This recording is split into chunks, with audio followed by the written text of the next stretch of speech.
Question number 201। भारतीय चमड़े का सर्वाधिक निर्यात किसको किया जाता है? तो यह सबसे अधिक किया जाता है इंग्लैंड को। Question number 202। भारत का अधिकतम विदेशी व्यापार किसके साथ है? तो सबसे ज्यादा विदेशी व्यापार भारत का है संयुक्त राज्य अमेरिका के साथ। Question number 203। भारत द्वारा सबसे अधिक विदेशी मुद्रा किस पदार्थ के आयात पर व्यय की जाती है? तो सबसे ज्यादा व्यय की जाती है यह पेट्रोलियम पदार्थों पर। Question number 204। भारतीय विदेशी व्यापार संस्था कहाँ स्थित है? तो यह स्थित है आपकी हैदराबाद में। Question number 205। निम्न में से किस एक जगह मुक्त व्यापार क्षेत्र नहीं है?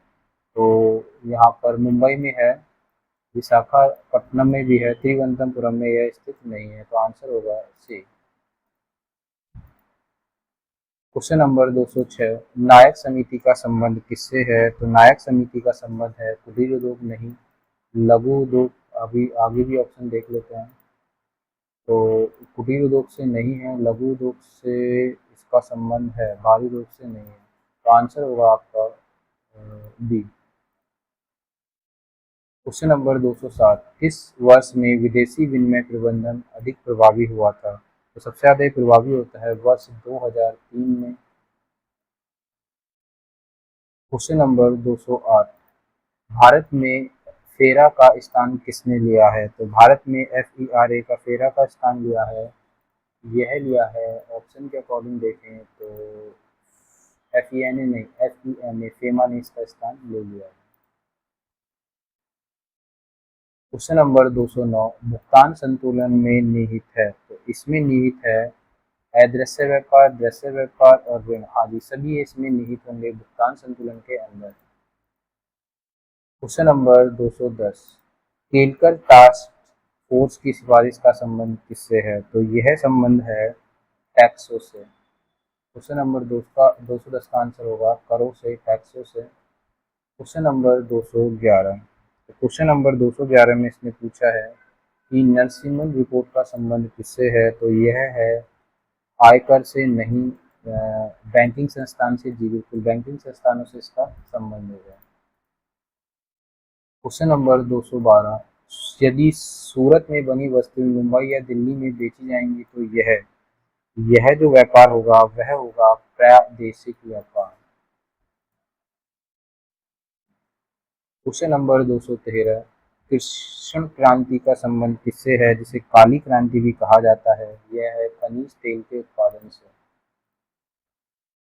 Question number 214। निम्नलिखित वर्गों में से किस वर्ग के देशों के साथ भारत का सर्वाधिक आयात व्यापार है? तो सबसे ज्यादा जो आयात व्यापार है वो ओपेक से है। ओपेक है organisation of petroleum exporting countries, जहाँ से पेट्रोल वगैरह आता है, पेट्रोलियम। चंद्रशेखरन समिति का संबंध किससे है? तो इसका संबंध है शेयर बाजार से, शेयरों से। Question number 216। कर सुधार समिति का अध्यक्ष किसे नियुक्त किया गया है? तो यह नियुक्त किया गया है राजा चेलैया को। Question number 217। किस समिति ने कृषि जोतों पर कर लगाने की संस्तुति की थी? तो यहाँ पर देखें हम ऑप्शन, इसने दिया है पहली समिति बाचू नहीं, भूतलिंगम समिति नहीं, चेलैया समिति नहीं, यह की थी सिफारिश राज समिति ने, राज समिति के द्वारा की गई थी। Question number. केंद्र एवं राज्यों के बीच वित्तीय विवादों के निपटारे हेतु मुख्य एजेंसी, तो यह एजेंसी है वित्त के लिए वित्त आयोग। Question number 219। देश में चीनी मिलों की सर्वाधिक संख्या किस राज्य में है? तो सबसे ज्यादा मिलेंगी चीनी मिलों की सबसे अधिक संख्या आपकी महाराष्ट्र में। Question number 220। भारत में निम्नलिखित में से किस प्रकार की बिजली का उत्पादन सर्वाधिक होता है? तो यहाँ पर जो तापीय विद्युत है, कोयले से जो बिजली बनेगी उसका सबसे अधिक उत्पादन होता है। क्वेश्चन नंबर 221, भारत में वाणिज्यिक ऊर्जा की कितनी प्रतिशत पूर्ति कोयले से होती है? तो यहाँ पर 67% की पूर्ति होती है। क्वेश्चन नंबर 222, भारत में बेरोजगारी की किस्म पाई जाती है? तो भारत में जो बेरोजगारी पाई जाती है, ऑप्शंस की अकॉर्डिंग हम देखें तो यहाँ चक्रीय बेरोजगारी भी पाई जाती है, ग्रामीण अल्प बेरोजगारी भी, संरचनात्मक बेरोजगारी, यह सभी प्रकार की बेरोजगारी पाई जाती है। तो ऑप्शन होगा डी। क्वेश्चन नंबर 223, कृषि में मूलतः किस प्रकार की बेरोजगारी होती है? कृषि में जो मूलतः बेरोजगारी होगी वह होगी अदृश्य, जो दिखती नहीं है लेकिन लोग बेरोजगार रहते हैं। क्वेश्चन नंबर 224, भारत में ग्रामीण क्षेत्रों में कौन सी बेरोजगारी सबसे अधिक पाई जाती है? तो सबसे अधिक जो बेरोजगारी पाई जाएगी, एक तो यहाँ पर मौसमी बेरोजगारी है ना, फिर अधिकतर गाँव में किसान होते हैं तो मौसम के हिसाब से, सीजन के हिसाब से फसल बोती है और बेरोजगार रहते हैं। दूसरा, उसी में ही कृषि में अदृश्य बेरोजगारी, तो यहाँ आंसर होगा सी, दोनों। क्वेश्चन नंबर 225, वर्तमान समय में देश में किस प्रकार की बेरोजगारी की समस्या बहुत गंभीर समस्या बन गई है? तो यह है शिक्षित बेरोजगारी, जो बहुत गंभीर समस्या बन गई है। क्वेश्चन नंबर 226, भारत में बेरोजगारी का स्वरूप नहीं है? तो भारत में बेरोजगारी का स्वरूप नहीं है, तो एक तो शिक्षित का मिल जाएगा, खुली बेरोजगारी, चक्रीय बेरोजगारी का स्वरूप नहीं है, अदृश्य बेरोजगारी भी देखने को मिलती है। क्वेश्चन नंबर 227, संरचनात्मक बेरोजगारी का क्या कारण है? ये स्ट्रक्चरल बेरोजगारी होगी। यहाँ पर डिमांड एंड सप्लाई, अपर्याप्त उत्पादन की क्षमता है ना, डिमांड तो है, सप्लाई नहीं हो पा रही है। क्वेश्चन नंबर 228, निम्नलिखित में से कौन सा मानव विकास सूचकांक में शामिल नहीं है? तो यहाँ पर जो है वो तीन चीजें शामिल होती हैं, जीवन प्रत्याशा होती है, प्रौढ़ साक्षरता एजुकेशन होती है, वास्तविक प्रति व्यक्ति आय भी होती है, सामाजिक असमानता नहीं शामिल होती है। क्वेश्चन नंबर 229, निम्नलिखित में से कौन सा एक असमानता घटाने का उपाय नहीं है? तो यहाँ पर भूमि सुधार, ये से भी घटेगा, करोड़ों से भी, न्यूनतम आवश्यकता कार्यक्रम से भी, अर्थव्यवस्था के उदारीकरण नहीं है, तो आंसर होगा आपका ए। क्वेश्चन नंबर 230, योजना आयोग किसके सर्वेक्षण के आधार पर निर्धनता रेखा के नीचे लोगों का आकलन करता है? तो यह आकलन करता है निर्धनता रेखा, मतलब गरीबी की बात कर रहे हैं, तो ये करता है राष्ट्रीय नमूना सर्वेक्षण, NSSO इसको कहा जाता है, नेशनल सैंपल सर्वे ऑर्गेनाइजेशन। बताइए कमेंट बॉक्स में इसकी स्थापना कब की गई थी? क्वेश्चन नंबर 231, राज्य एवं राष्ट्रीय स्तर पर गरीबी का अनुमान लगाने के लिए योजना आयोग ने किसके सूत्र का प्रयोग किया था? तो ये क्या था, DT लक्कड़वाला, ये सूत्र का प्रयोग। क्वेश्चन नंबर 232, निर्धनता का सर्वाधिक प्रकोप वाला राज्य है? तो सबसे अधिक प्रकोप वाला राज्य जो सबसे पाया जाएगा, बिहार और हाँ जी उड़ीसा, तो आंसर होगा ए। क्वेश्चन नंबर 233, UNDP की मानव विकास रिपोर्ट में भारत को किस श्रेणी में रखा गया है? तो यह श्रेणी है मध्यम मानव विकास रिपोर्ट। क्वेश्चन नंबर 234, योजना काल में राष्ट्रीय आय में किस क्षेत्र का योगदान घटा है? तो यहाँ पर घटा है कृषि क्षेत्र का योगदान, जो धीरे धीरे औद्योगिक और सेवा क्षेत्र की ओर बढ़ रहा है। क्वेश्चन नंबर 235, भारत की राष्ट्रीय आय अनुमानित होती है? तो भारत की राष्ट्रीय आय अनुमानित होती है या फिर राष्ट्रीय आय के जो आंकड़े एकत्रित करता है, तो यहाँ ऑप्शन के अकॉर्डिंग देखें, वित्त मंत्रालय नहीं, रिजर्व बैंक ऑफ इंडिया नहीं, ये करता है केंद्रीय सांख्यिकी संगठन।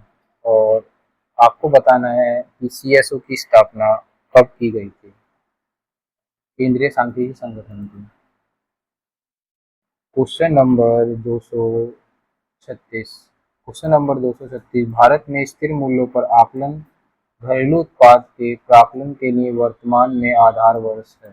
तो यहाँ पर जो आधार वर्ष है वो है 1999-2000।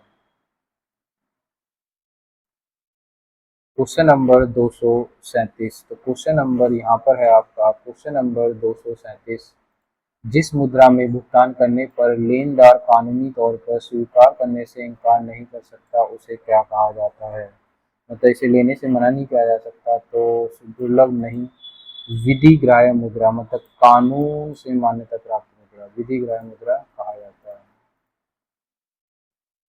Question number 238। मुद्रास्फीति से बाजार की वस्तुएं। तो मुद्रास्फीति से जो बाजार की वस्तुएं हैं, वस्तु महंगी हो जाती है, कुल मिलाकर जो रुपए की वैल्यू वो गिर जाती है मुद्रास्फीति के दौरान। Question number 239। वह अवस्था जिसमें मुद्रा का मूल्य गिर जाता है और कीमतें बढ़ जाती हैं तो वो इन्फ्लेशन ही कहलाता है, वही मुद्रा। Question number 240। अर्थव्यवस्था की वैसी स्थिति जिसमें मुद्रास्फीति के साथ मंदी की स्थिति होती है तो वह कहलाती है स्टैगफ्लेशन, जहाँ पर मुद्रास्फीति और मंदी दोनों देखने को मिलती है, मतलब बेरोजगारी भी साथ के साथ महंगाई भी। Question number 241। मुद्रास्फीति को इनमें से किसके द्वारा रोका जा सकता है? तो मुद्रास्फीति को जो रोकने का उपाय है इसमें देखें तो बचत का बजट प्रत्यक्ष बचत का बजट प्रत्यक्ष, हाँ जिससे हो जाएगा। सरकारी व्यय में कटौती ये भी, कराधान में वृद्धि ये भी। तो यही सभी तरीके हैं इसको रोकने के, मुद्रास्फीति को। Question number 242। मुद्रास्फीति को स्थायी रूप से किस प्रकार नियंत्रित किया जाता है? तो मुद्रास्फीति को जो नियंत्रित किया जाता है, मूल्यों की कमी नहीं, निर्यात में वृद्धि नहीं, करों में वृद्धि नहीं, मुद्रा आपूर्ति की वृद्धि कर नियंत्रण कर। मतलब मुद्रा आपूर्ति की जो वृद्धि है उस पर आप नियंत्रण करिए, पैसे का फ्लो रोकिए, मुद्रास्फीति कंट्रोल हो जाएगी। Question number 243। भारत में विदेशी मुद्रा का सर्वाधिक भाग खर्च होता है। तो भारत में सबसे अधिक भाग जो खर्च होता है वह होता है पेट्रोलियम के आयात पर। Question number 244। अवमूल्यन के उद्देश्य की ओर संकेत करता है। अवमूल्यन का मीन्स क्या होता है? मतलब अपनी घरेलू मुद्रा का जो मूल्य है वह गिरा देते हैं और जिससे निर्यात क्या होता है आपका बढ़ जाता है। Question number 245। भुगतान संतुलन के विपरीत होने की दशा में निम्नलिखित में से कौन सा कदम स्थिति सुधार में सहायक है? तो यहाँ पर जो सहायक है वह होगा आपका अवमूल्यन। Question number 246। तो क्वेश्चन नंबर 246 में भारत का सबसे पुराना पुराना स्टॉक एक्सचेंज कौन सा है? तो क्वेश्चन नंबर 240 के अनुसार जो भारत का सबसे पुराना स्टॉक एक्सचेंज है वह है Bombay stock exchange, Mumbai stock exchange.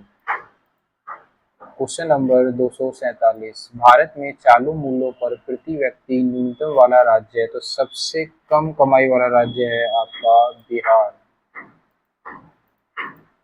Question number 248। Bharat का सबसे बड़ा बैंक कौन सा है? तो भारत का सबसे बड़ा बैंक, जिसे बैंकों का बैंक कहा जाता है, वह है आरबीआई। Question number 249। वह भारतीय राज्य है जिसका वित्तीय लेन देन भारतीय रिजर्व बैंक के माध्यम से नहीं होता है। तो वह है आपका, जो नहीं होता है वह है आपका जम्मू कश्मीर का। फिलहाल पहले नहीं होता था लेकिन धारा 370 हटने के बाद होने लगा है।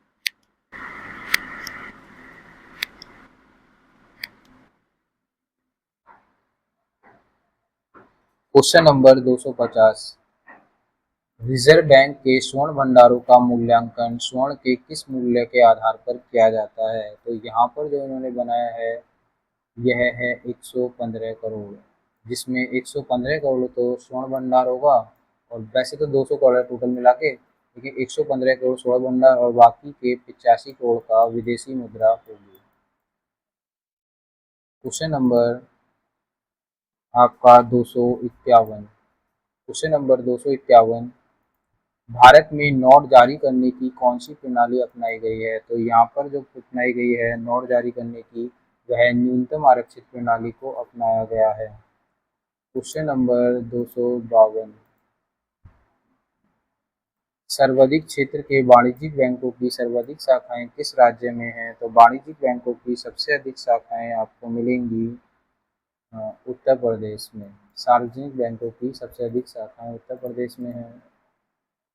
क्वेश्चन नंबर 253, निम्नलिखित में से कौन सा एनर्जी स्टैटिस्टिक्स नामक प्रकाशन को समय समय पर निकालता है? तो यह निकालता है CSO, केंद्रीय सांख्यिकी संगठन। क्वेश्चन नंबर 254, अगस्त 2006 में भारत सरकार ने ग्रामीण विद्युतीकरण नीति अधिसूचित की। इस नीति का लक्ष्य किस वर्ष तक सभी घरों में बिजली पहुंचाना है? तो इसका लक्ष्य है 2006 में जो की थी 2012 तक। क्वेश्चन नंबर 255, तो क्वेश्चन नंबर 255 में इसने पूछा है कि भारत सरकार द्वारा नवीन औद्योगिक नीति की घोषणा कब की गई? तो यह की गई थी न्यू इकोनॉमी पॉलिसी औद्योगिक नीति, तो यह थी 1991 में 24 जुलाई। तो क्वेश्चन नंबर 256, निम्नलिखित में से कौन मुद्रा आपूर्ति नियंत्रण में सहायक नहीं है? तो यह है मुक्त बाजार नीति, यह इसमें शामिल नहीं है।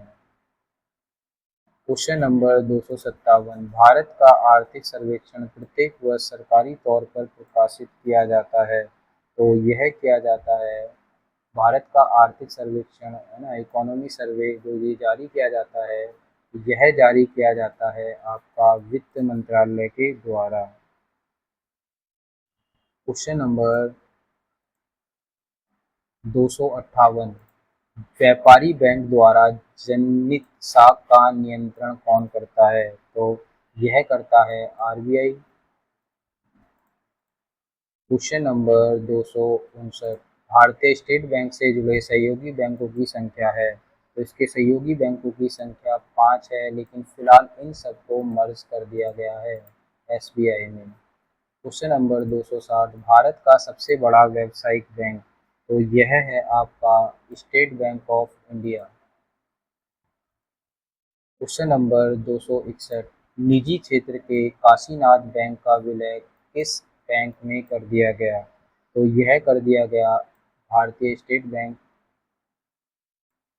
SBI में। Question number 262, with you all love किस बैंक के विज्ञापन की पंक्ति है? तो यह पंक्ति है भारतीय स्टेट बैंक की। क्वेश्चन नंबर 263, कैन कैनाफीना किस भारतीय राष्ट्रीयकृत बैंक की अनुषंगी शाखा है? तो यहाँ पर ऑप्शंस देखें तो इसने ऑप्शंस दिया है, तो भारतीय रिजर्व बैंक नहीं, कैनरा बैंक, हाँ जी ये इसी की शाखा है। क्वेश्चन नंबर 264, किस देश में भारतीय राष्ट्रीयकृत बैंकों की सर्वाधिक शाखाएं हैं? तो यहाँ पर जो सबसे अधिक शाखाएं हैं वह मिलेंगी आपकी UK की सबसे अधिक शाखाएं। क्वेश्चन नंबर 265, भारत में सर्वाधिक शाखाएं किस विदेशी बैंक की हैं? तो भारत में सबसे अधिक शाखाएं हैं ANZ ड्यूटलैंड बैंक। क्वेश्चन नंबर 266, भारतीय स्टेट बैंक द्वारा देश में पहला तैरता हुआ ATM कहाँ स्थापित किया गया था? तो यह कोच्चि में स्थापित किया गया था तैरता हुआ ATM। क्वेश्चन नंबर 267, राष्ट्रीय कृषि एवं ग्रामीण बैंक की स्थापना किस पंचवर्षीय योजना में की गई थी? किस पंचवर्षीय योजना की अवधि में की गई थी? ये कह रहे हैं राष्ट्रीय कृषि एवं ग्रामीण विकास बैंक स्थापना किस पंचवर्षीय योजना की अवधि में की गई थी, लेकिन इसने नीचे क्या दिया हुआ है, समिति दी गई है। तो यहाँ पर जो की गई थी राष्ट्रीय कृषि एवं ग्रामीण विकास बैंक नाबार्ड की स्थापना 1982 में यह की गई। क्वेश्चन नंबर है आपका 268, राष्ट्र ग्रामीण विकास बैंक के लिए ऋण प्रदान करने वाला नाबार्ड एक क्या है? तो नाबार्ड जो है एक प्रकार का ये बैंक है जो RBI के रेगुलेशन में काम करता है। क्वेश्चन नंबर 269, राष्ट्रीय आवास बैंक किसका नियंत्रण करता है? तो यह नियंत्रण करता है राष्ट्रीय आवास बैंक किसका नियंत्रण उपक्रम करता है? तो ये RBI का उपक्रम करता है। क्वेश्चन नंबर 270, भारतीय लघु औद्योगिक विकास बैंक का मुख्यालय कहाँ पर है? तो यह है आपका ऑप्शन के अकॉर्डिंग लघु औद्योगिक बैंक का मुख्यालय ये है लखनऊ, मुंबई, दिल्ली, बेंगलोर। यह स्थित है लखनऊ में। क्वेश्चन नंबर 271, देश में कुल कितने क्षेत्रीय ग्रामीण बैंक हैं? तो यहाँ पर जो क्षेत्रीय ग्रामीण बैंकों की है वह है 196 ऑप्शन के अकॉर्डिंग। क्वेश्चन नंबर 272, भारत के किस राज्य में कोई क्षेत्रीय ग्रामीण बैंक नहीं है? तो आपका नॉर्थ ईस्ट का जो राज्य है वहाँ पर क्षेत्रीय ग्रामीण बैंक नहीं मिलेंगे, और यह है आपका एक तो सिक्किम और एक सबसे छोटा राज्य गोवा। यहाँ पर आपको आरआरबी देखने को नहीं मिलेगा। क्वेश्चन नंबर 273, नरसिम्हन समिति ने बैंकिंग ढांचे को कितने स्तर का बनाने की बात कही है? तो इसने कहा है 4 स्तर का बनाने की बात कही है। क्वेश्चन नंबर 274, क्षेत्रीय ग्रामीण बैंक को उनके प्रवर्तक बैंक में विलय करने की संस्तुति किसने की थी? तो यह जो संस्तुति की थी विलय करने की, तो यहाँ पर ऑप्शन के अकॉर्डिंग जो आंसर है देखें तो यह थी आपका खुसरो समिति ने। क्वेश्चन नंबर 275, निम्नलिखित में से किस संस्था का संबंध भारत की कृषि एवं ग्रामीण वित्त की आवश्यकता तक सीमित है? तो यह संबंध है आपका कृषि और ग्रामीण के लिए जो कार्य करता है वह करता है नाबार्ड। क्वेश्चन नंबर 276, निजी क्षेत्र के बैंकों में अधिकतम कितने प्रतिशत विदेशी निवेश की अनुमति दी गई है? तो यह है 49% की एफडीआई। क्वेश्चन नंबर 277, आईबीए से तात्पर्य क्या है? तो आईबीए से तात्पर्य है इंटरनेशनल बैंकिंग एसोसिएशन नहीं, इंटरनेशनल बैंकिंग एजेंसी नहीं, इंडियन ब्यूरोक्रेट्स एसोसिएशन नहीं, इंडियन बैंक्स एसोसिएशन। तो इसका आंसर होगा डी। 277 का आंसर है आपका डी। क्वेश्चन नंबर 278, भारत में नए निजी बैंकों की स्थापना के लिए कितनी न्यूनतम चुकता पूंजी की आवश्यकता है? तो यह है 200 करोड़ की। क्वेश्चन नंबर 279, जीवन बीमा निगम की कौन सी पॉलिसी विशेषतः बच्चों के हितार्थ नहीं है? तो यहाँ पर है जीवन किशोर, यह है जीवन छाया, यह भी है जीवन सुकन्या, यह भी है। तो आंसर होगा जीवन सुरक्षा, ये नहीं है। क्वेश्चन नंबर 280, बीमा नियामक एवं विकास प्राधिकरण का मुख्यालय कहाँ पर है? तो यह स्थित है आपका हैदराबाद में। Question number 281, R N Malhotra समिति ने किस क्षेत्र से संबंधित सुधार के लिए रिपोर्ट प्रस्तुत की थी? तो यहाँ पर अगर हम ऑप्शन देखें तो यह प्रस्तुत की थी बीमा क्षेत्र से। याद रखिएगा बीमा क्षेत्र से, मल्होत्रा समिति का संबंध है बीमा क्षेत्र से। क्वेश्चन नंबर 282, भारतीय प्रतिभूति एवं विनिमय बोर्ड की स्थापना। तो भारतीय प्रतिभूति एवं विनिमय बोर्ड की स्थापना की गई थी 1988 में, लेकिन इसको वैधानिक दर्जा दिया गया था 1992 में। तो आंसर है ए, स्थापना 1988। क्वेश्चन नंबर 283, भारतीय प्रतिभूति एवं विनिमय बोर्ड को किस वर्ष एक अध्यादेश द्वारा वैधानिक दर्जा दे दिया गया? तो जैसे कि मैंने अभी बताया है पिछले क्वेश्चन में, इसका जो आंसर होगा 1992 में दे दिया गया। क्वेश्चन नंबर 284, मंदड़िया तथा तेतड़िया शब्दावली किससे संबंधित है? तो मंदड़िया और तेतड़िया का संबंध है बुल एंड बियर से। बुल मतलब सांड, बियर मतलब भालू। अगर कहीं पर सांड की आकृति दिखती है तो वह शेयर बाजार में आपके जो तेजी आई है शेयर बाजार में, जो सुधार हुआ है उसको प्रदर्शित करता है। अगर कहीं पर भालू की आकृति दिखाई देती है तो वहाँ पर उसका संबंध है शेयर बाजार डाउन गया है। तो इसका संबंध है शेयर बाजार से। क्वेश्चन नंबर 285, शेयर बाजार पर प्रभावशाली नियंत्रण किसके द्वारा रखा जाता है? तो शेयर बाजार पर प्रभावशाली नियंत्रण के लिए एकमात्र बॉडी है वह है आपकी सेबी, फुल फॉर्म होगी security exchange board of India, और इसका हिंदी में होगा फुल फॉर्म, जो हिंदी इंग्लिश दोनों में पूछा जाता है भारतीय प्रतिभूति एवं विनिमय बोर्ड। क्वेश्चन नंबर है आपका अगला 286। भारत में मान्यता प्राप्त स्टॉक एक्सचेंजों की संख्या कितनी है? तो यह है 24। Question number 287। टोक्यो स्थित स्टॉक एक्सचेंज का नाम क्या है? तो जापान के टोक्यो में स्थित स्टॉक एक्सचेंज का नाम है निक्की। और डॉक्टर जोन्स अमेरिका का है, होंगसांग चीन का है। Question number 288। मुद्रा के अवमूल्यन के फलस्वरूप क्या होता है? जब आप मुद्रा का अवमूल्यन कर देते हैं तो यहाँ पर निर्यात जो है वो बढ़ जाएगा, आयात स्थानांतरित का प्रसार, मतलब ये कम हो जाता है, ये भी ठीक है। आयात व्यापार का संकुचन, ये भी, तो यहाँ पर ये तीनों सही होंगे। Question number 289। भारतीय रिजर्व बैंक की खुली बाजार कार्यवाही का मतलब क्या होता है?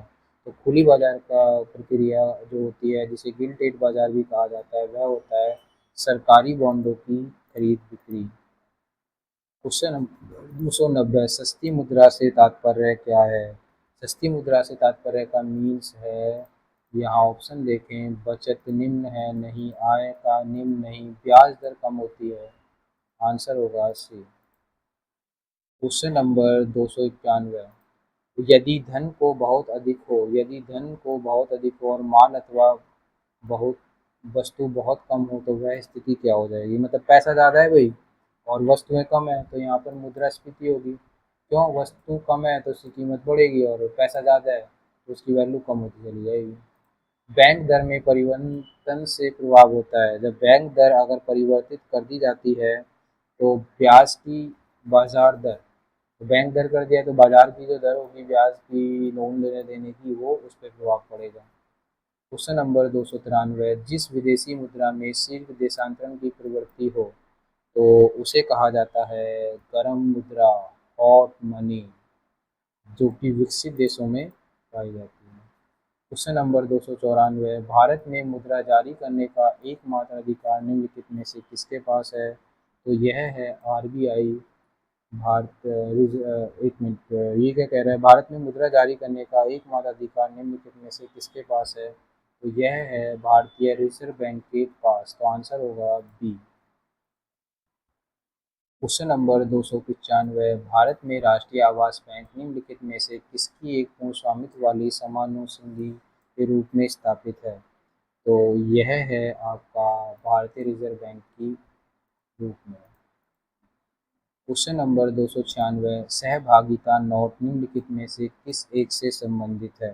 तो यह संबंधित है विदेशी संस्थागत निवेश से।